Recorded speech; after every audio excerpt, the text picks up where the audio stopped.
Bien, bonjour. Dans cette série de vidéos, on va s'intéresser aux forces centrales. C'est essentiellement des rappels et on va essayer de retenir les principaux résultats, on va dire indispensables, le minimum à savoir sur les problèmes à force centrale dans le cadre du programme de PCSI-PC.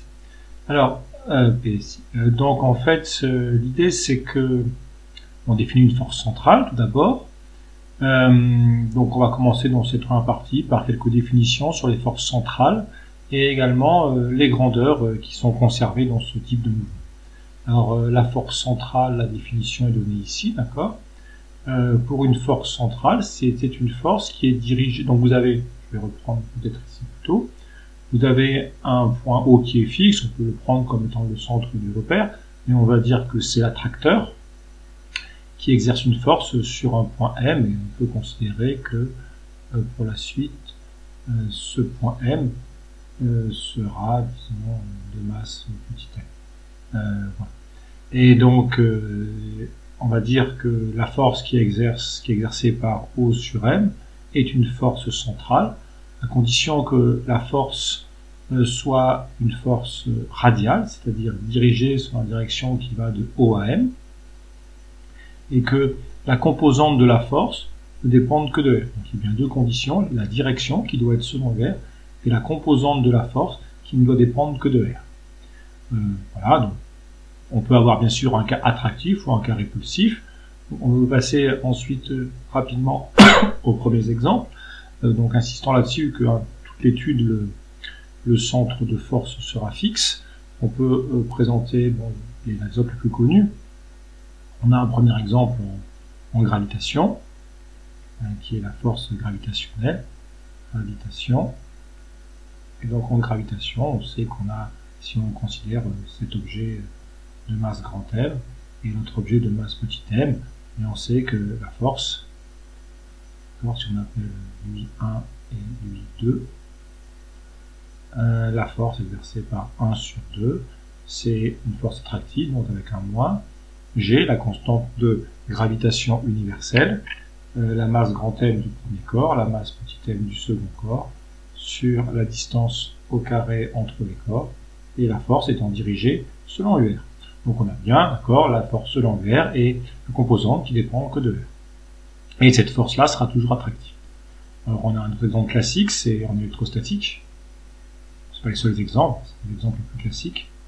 En électrostatique, on a en fait simplement ici vous aurez une charge Q1 et ici une charge Q2, et en électrostatique la force exercée par 1 sur 2, et en fait c'est Q1, Q2, le produit des charges, une constante en fait qui remplace la constante G, d'accord, et fait intervenir la permittivité électrique du vide, comment le vide se comporte par rapport aux aspects électriques.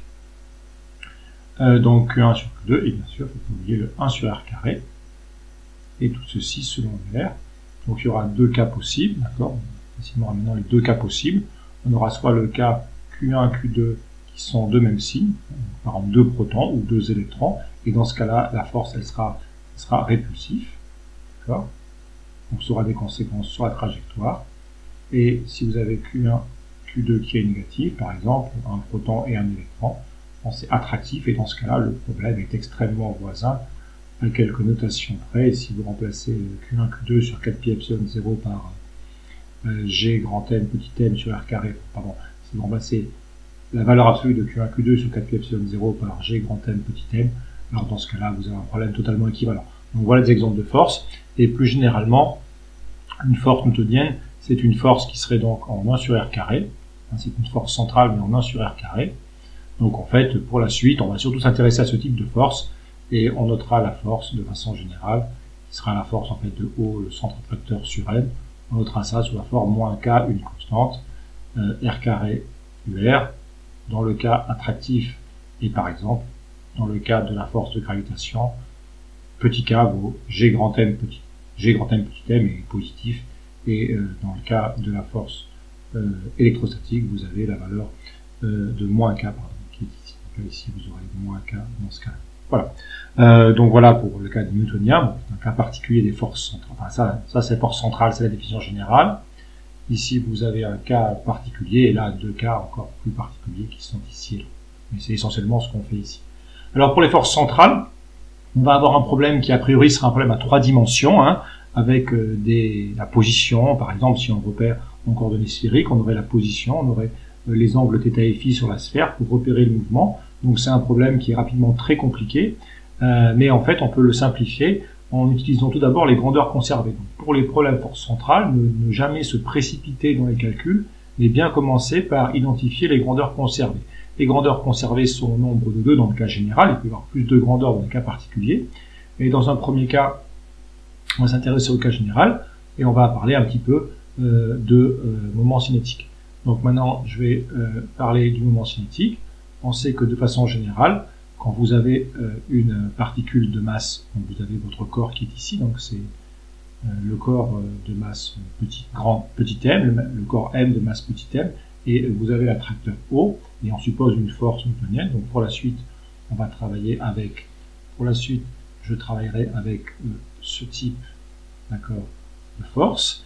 Et donc si on revient là, je vais donc commencer à présenter. Donc on sait que pour un point matériel, on peut définir le moment cinétique, que je vais appeler L, on peut aussi noter sigma, donc le moment cinétique par rapport à O.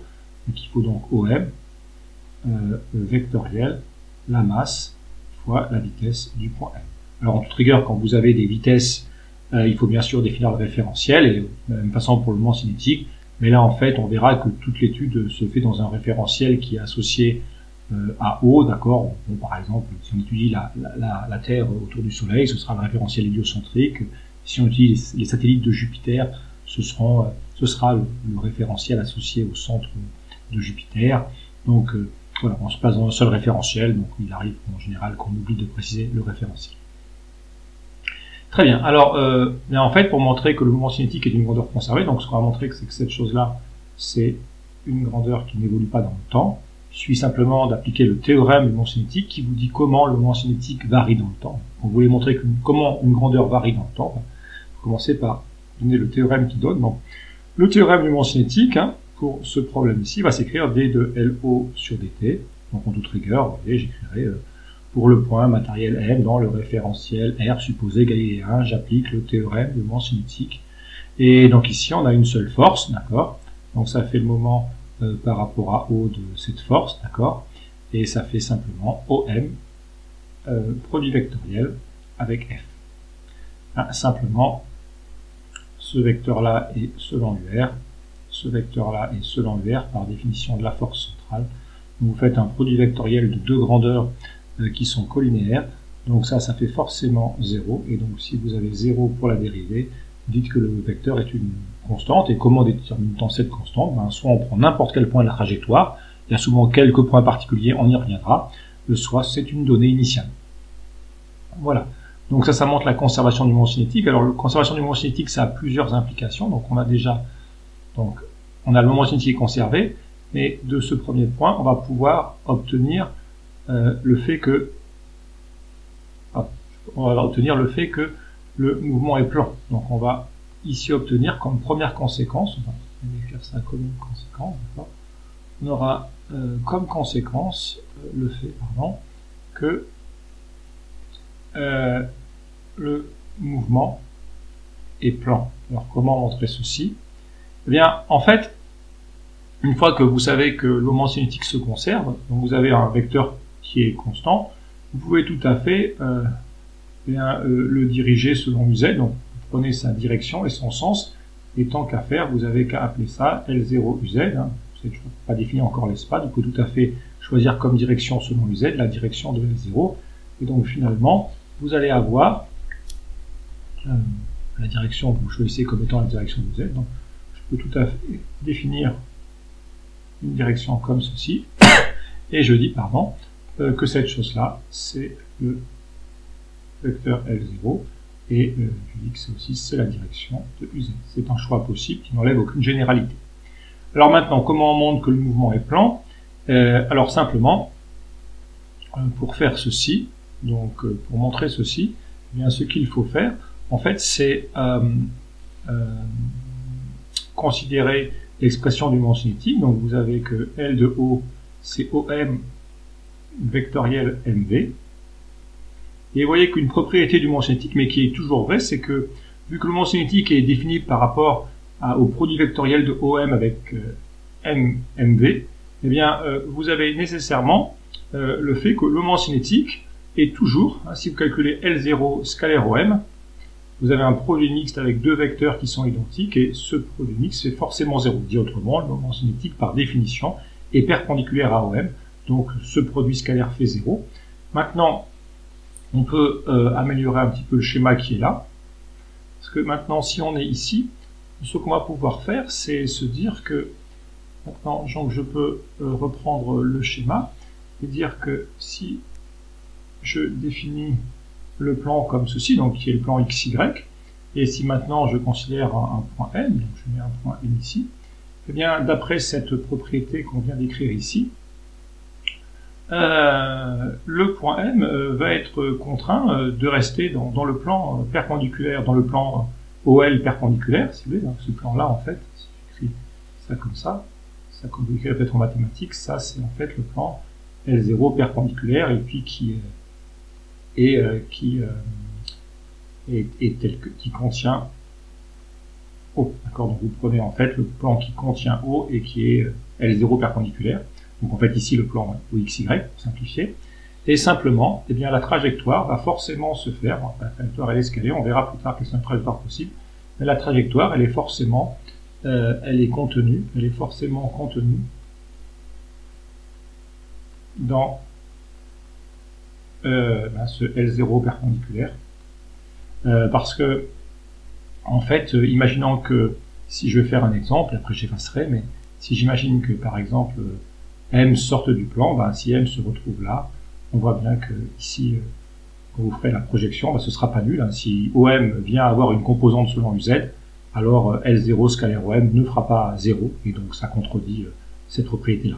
Donc ce qu'il faut bien comprendre, c'est que ça c'est toujours vrai, et en général, le moment cinétique, il reste pas fixe, il se déplace, d'accord? Donc en fait, le point M pourra bien être promené dans l'espace. Et vu que là, L0 est une position, est une direction fixée, et que M doit rester perpendiculaire, M est contraint en fait de rester dans ce plan perpendiculaire. On voit également que le vecteur vitesse, de la même façon, je peux aussi écrire que L0 scalaire V est aussi égal à 0. D'accord? Donc ça c'est impossible, donc ça je vais barrer, d'accord? Ça c'est pas possible, d'accord?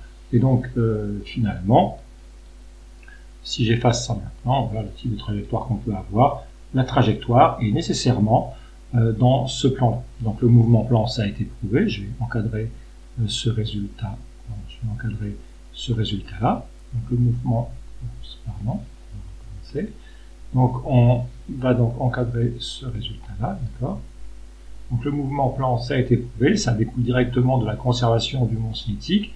Et maintenant, on peut aller un peu plus loin. Maintenant qu'on a la conservation du moment cinétique, on peut prouver ce qu'on appelle la constante, enfin on peut exprimer ce qu'on appelle la constante des airs, d'accord. Donc maintenant, je vais continuer avec ce qu'on appelle la constante des airs, qui a différentes compréhensions physiques, qui en fait représente historiquement la deuxième loi de Kepler, mais on va y revenir plus tard.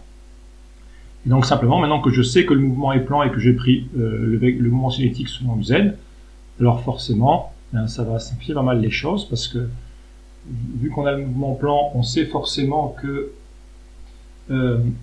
OM va s'écrire RER, et attention, maintenant ce n'est plus ça c'est bien le cylindrique, d'accord, c'est bien le R des cylindriques, on est bien maintenant passé dans un système de coordonnées cylindriques, et V, vu que c'est un mouvement cylindrique, attention, pas forcément circulaire à ce stade, c'est R.ER plus R θ point θ.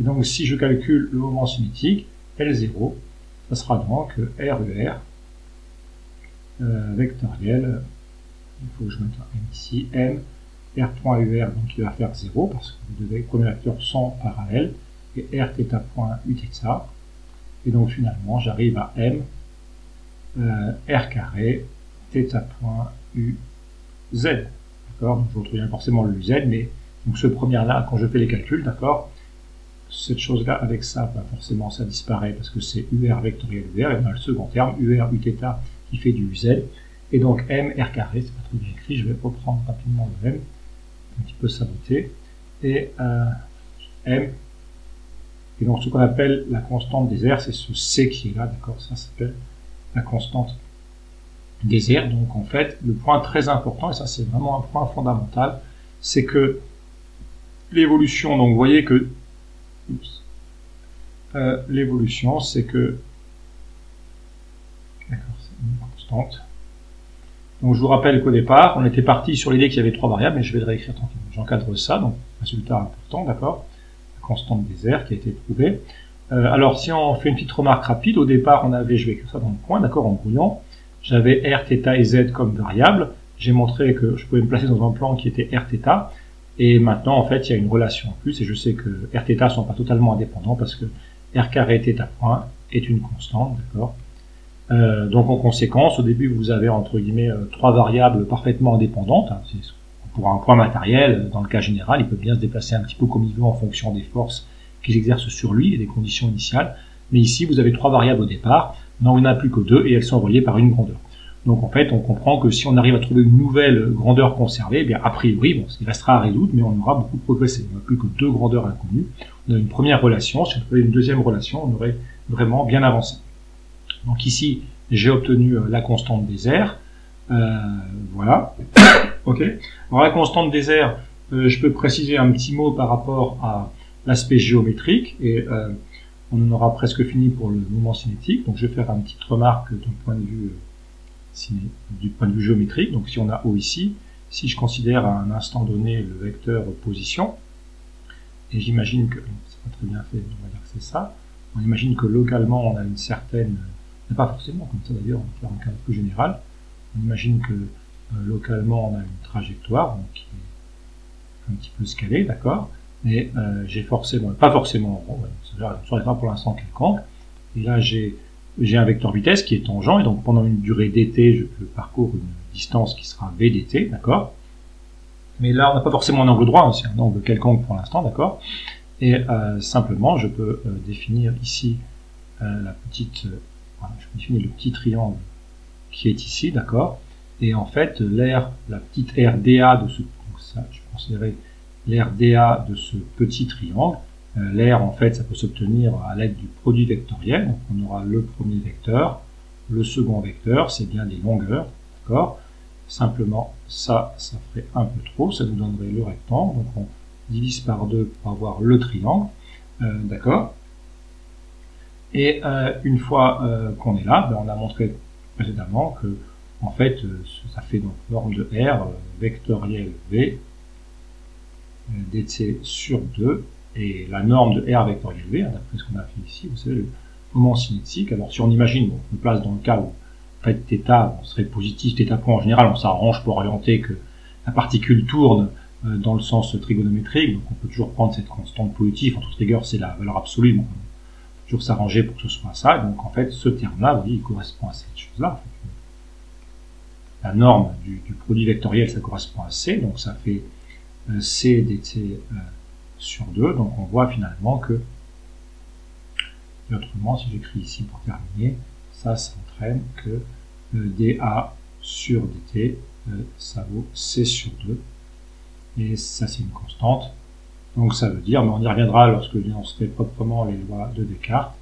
mais en fait ceci ça signifie que bien, le rayon vecteur balaye des aires égales en des temps égaux. Ça veut dire que lorsque la particule est près, par exemple, si vous avez un satellite artificiel avec une orbite fortement elliptique, lorsqu'il passe au voisinage de la Terre, il est proche de la Terre, mais avec une grande vitesse. Donc en fait, il aura en fait ici, pardon, il aura ici un petit vecteur de base, mais il aura une grande vitesse. Et inversement, lorsqu'il s'éloigne, il est freiné par l'attraction gravitationnelle, et donc lorsqu'il est à l'apogée, eh bien lorsqu'il est à l'apogée, il est à la distance maximale, donc dans la formule là, le R est grand, mais la vitesse est beaucoup plus petite parce qu'il a perdu de la vitesse, il a transformé de l'énergie cinétique en énergie potentielle, donc cette norme est beaucoup plus petite, et en conséquence, vous avez un R vectoriel V qui a la même valeur, mais avec une norme de R qui est beaucoup plus grande et une norme de V beaucoup plus petite, mais telle que le produit 2 reste la même. Donc en fait, voilà, dans tous les cas, vous avez le rayon vecteur qui balaye des aires égales en des temps égaux, mais j'y reviendrai. Alors il y a juste un point que je voudrais préciser, donc il y a quand même un petit cas particulier qu'on a laissé de côté. J'ai dit en fait ici, je vais faire une petite remarque ici, j'ai dit que le mouvement était plan, c'est pas faux, mais J'ai supposé que, vous voyez, une fois que j'avais cette constante-là, j'ai dit, ben voilà, j'ai un vecteur constant, et ce vecteur constant, ça me définit un plan perpendiculaire. D'accord, j'ai ce vecteur L0, et ça me définit un plan perpendiculaire. Bon, il y a une exception quand même, je vais traiter l'exception ici. Exception, c'est toujours, il faut faire attention, si L0 vaut 0. Si L0 vaut 0, ben, le vecteur nul, vous ne pouvez plus maintenant définir de plan perpendiculaire.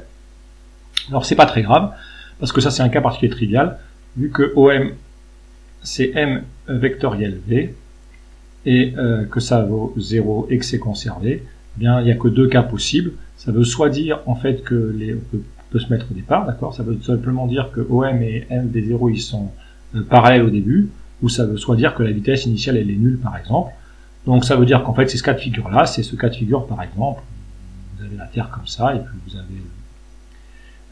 avez le point M, et simplement, ben, vous êtes en train de le lâcher verticalement, donc en fait le mouvement sera rectiligne, c'est très mal fait ici, mais vous aurez un mouvement rectiligne, d'accord, vous avez en fait vous avez le OM et le V0, vous voyez, qui sont parallèles, et donc le moment cinétique est initialement nul, et il le reste pour toujours. Donc en fait, si le moment cinétique est nul, on ne peut pas appliquer tout le résultat que je viens de donner, parce qu'on ne peut pas définir de plan perpendiculaire, mais dans ce cas-là, si le moment cinétique est nul, vous avez un mouvement rectiligne qui se dirige vers le centre de force. Et si vous lâchez un objet sur Terre, c'est exactement ce qui se passe. Donc dans ce cas-là, on est ramené à un problème à une seule variable, la variable de position le long de l'axe, et c'est un problème beaucoup plus simple, et vous pourrez le faire directement sans avoir à invoquer tout ce qu'on fait maintenant. Voilà, donc je laisse ce cas de côté, mais il fallait quand même le signaler en toute rigueur. Maintenant, la deuxième grandeur qui est conservée, c'est l'énergie mécanique. Alors pour l'énergie mécanique, pardon, on va d'abord redonner l'idée que la force est une force centrale. Donc la force centrale, je vous rappelle qu'elle s'écrit, et je vais prendre le cas en fait pour préciser d'une force centrale newtonienne, en moins K sur R carré R. Et en fait, il est assez facile de montrer que cette force est une force conservative. Il suffit simplement d'exhiber qu'il existe une fonction de la position dérivable tel que le gradient de cette fonction donne moins K sur R carré ER. Donc vu qu'on a un problème qui dépend que de R, le gradient en coordonnées cylindriques fait simplement cette chose-là. On est donc ramené à ceci, et ceci donne directement que D de EP sur dr c'est K sur R carré, et si on intègre cela, ça fait que EP de R, bon, j'ai bien trouvé EP de R, il suffit de prendre moins K sur R. Si vous prenez moins K sur R et que vous dérivez, dériver de 1 sur R, ça fera moins 1 sur R carré. Et donc on aura bien les bons signes. Plus une constante, a priori, d'accord, attention. Donc ça, c'est l'énergie potentielle. On a bien réussi à exhiber une fonction de l'espace, d'accord, donc quel que soit R positif. Et vous avez bien exhibé une fonction, telle que si vous la reportez dans le gradient, elle redonne la force. Donc la force est bien une force conservative. Donc on a bien prouvé que F était conservative. Voilà. Et maintenant, alors c'est un choix habituel, donc le choix, mais qu'il faudra toujours respecter. On fait le choix que on choisit que EP de R tende vers 0 quand R tend vers l'infini. C'est assez arbitraire, mais c'est toujours le choix qu'on fait. Donc, vu qu'on fait toujours ce choix-là, je prendrai une constante nulle ici, d'accord. Et voilà l'expression de EP de R. Alors, il y a toujours le risque de se tromper. Bon, si on s'applique comme ça, on se trompe pas sur le signe, d'accord. Voilà l'expression de EP de R. Alors, une façon de ne pas se tromper sur le signe, c'est on peut faire un cas particulier. Si on revient sur un cas particulier, si on considère EP qui vaut moins G grand M petit m sur R, avec K, d'accord, le K qui va ici, le K qui vaut G grand M petit m, il faut forcément un moins ici, parce que l'énergie de gravitation, on va essayer de fuir la Terre. Vous êtes en gros, voilà, vous êtes là, vous êtes un petit bonhomme, et vous essayez de vous échapper de l'attraction terrestre. Si ça, c'est la Terre, eh bien, forcément, c'est difficile. Donc, en fait, il faut forcément, vous voyez bien qu'avec la formule que j'ai là, quand R augmente, on voit bien que 1 sur R diminue, et EP de R est une fonction croissante de R. Donc, quand R augmente, EP de R augmente également. Et donc, c'est bien cohérent, d'accord. Quand vous vous éloignez de la Terre, l'énergie potentielle augmente. Donc, c'est en fait une colline de potentiel à remonter. Et donc, ça coûte de l'énergie. D'accord, c'est pas facile. Là, il faut de l'énergie pour pouvoir sauter haut. On va dire ça comme ça. Donc, si vous aviez mis le plus, vous auriez en fait un puits de potentiel. Et enfin, vous auriez là. Si vous vous épargnez, si vous êtes en train de vous éloigner, l'énergie potentielle diminuerait. Donc, ça serait très facile de s'éloigner à l'infini, ce qui n'est bien sûr pas le cas. D'accord. Donc, d'où forcément ce signe moins qui se retrouve par une logique énergétique. Il est coûteux de devoir s'éloigner du centre de la Terre. J'insiste bien que le R qui est là, d'accord, ce sera bien le R, mais on y reviendra, associé au centre de l'astre, d'accord. Et tout ce que j'ai dit tout à l'heure, peut-être je peux revenir un dernier mot là-dessus. Je fais comme si c'était des points matériels, mais lorsque vous avez des planètes, bon, la formule reste valable, ça se montre avec le théorème de Gauss si les objets sont à symétrie sphérique. Mais pour dire les choses simplement, le R que j'ai considéré, c'est la distance entre les centres des. Ok. Donc voilà pour l'idée. Et donc voilà pour l'expression de l'énergie mécanique. Alors là, ça nous fixe, et oui, donc je suis pas tout à fait fini, donc ça c'est l'énergie potentielle, et je termine rapidement maintenant, mais c'est fini, parce que je sais que la dérivée par rapport au temps de l'énergie mécanique, ça fait le théorème de la puissance mécanique, et c'est égal aux forces, la puissance des forces non conservatives, mais ici, il n'y a que des forces, il n'y a qu'une seule force, et elle est conservative, donc on a forcément la conservation de l'énergie mécanique, qui veut dire que 1 demi de mv carré moins k sur r, c'est également une constante qu'on peut réécrire. On se rappelle que le vecteur vitesse, c'est r point ur plus r θ point uθ. Et donc on peut écrire en utilisant simplement la norme au carré, c'est r point carré plus r carré θ point carré moins k sur r. Et ça, c'est forcément une constante. Donc c'est la deuxième grandeur qui est conservée. Voilà. Et donc en théorie, bien, on a quand même beaucoup avancé parce que finalement, on a prouvé qu'il y avait, on a ce premier résultat-là, d'accord, sur la conservation de l'énergie mécanique, qui est une constante qu'on va déterminer toujours pareil avec des points particuliers ou la condition initiale. Donc on a bien une relation entre R et ses dérivés et θ. Nous avons la constante des R qui est ici, qui donne une autre relation entre R et θ. Et donc, normalement, d'un point de vue mathématique, alors, si on sait résoudre les équations différentielles, eh bien, le problème peut se résoudre. Donc, on a, maintenant, on va voir la suite. La suite, ça va être de faire comment, concrètement, on résout le problème. Mais on a déjà fait une première étape. Alors, je vous rappelle le démarrage essentiel, c'est la définition d'une force centrale, quelques exemples à connaître, les grandeurs conservées, montrer comment cinétique se conserve, en déduire que le mouvement est plan, en déduire la constante des airs, et montrer que la force dérive de l'énergie potentielle, et en déduire que l'énergie mécanique se conserve. Voilà pour cette première partie. Je vous remercie.